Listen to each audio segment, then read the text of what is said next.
પહેલી વાત તો 2014માં જયારે પ્રધાનમંત્રી બન્યા ત્યારે માનનીય નરેન્દ્રભાઈ એવું કહેલું કે minimum government and maximum governance, સરકારની દખલ ઓછામાં ઓછી, અને એ સરકાર થકી જે વહીવટ થવો જોઈએ અથવા તો વહીવટી ક્ષમતા દેખાવી જોઈએ તે વધારેમાં વધારે.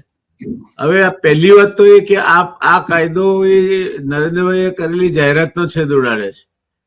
આમાં તો મેક્સિમમ ગવર્નન્સ થઈ જાય. તમારા વ્યક્તિગત નિર્ણયોમાં પણ કાલે ઉઠીને બાળકનું નામ શું પાડો એ બાબતમાં પણ તમારે જો સરકારને 5 નામો આપવાના હોય અને સરકાર એમાંથી એક નામ નક્કી કરીને આપે એ નામ જ પાડવાનું અને એ નામ જ તમારા જન્મ મરણના દાખલામાં એટલે જન્મના દાખલામાં નોંધાઈને આવે એવું થાય તો પણ નવાઈ પામવા જેવું નહીં હોય. કારણ કે સરકાર સાંસ્કૃતિક રીતે લોકો પોતપોતાના બાળકોના નામ યોગ્ય રીતે આપે છે કે નહીં તે બાબતમાં ચિંતિત હોય અથવા સમાજ ચિંતિત હોય અને ચિંતાનો પડઘો આ પ્રકારના નિયમોમાં પડે. એટલે આ જે નિયમો છે એ નિયમોમાં ફેરફાર કરીને બંધારણ દ્વારા આપવામાં આવેલ વ્યક્તિ સ્વાતંત્ર્યનો અધિકાર, મારે કયો ધર્મ પાળવો, મારે ક્યાં લગ્ન કરવા, કોની સાથે લગ્ન કરવા, પુખ્ત વયના થયા પછી લગ્ન માટેની વયમર્યાદા નક્કી કરેલી છે.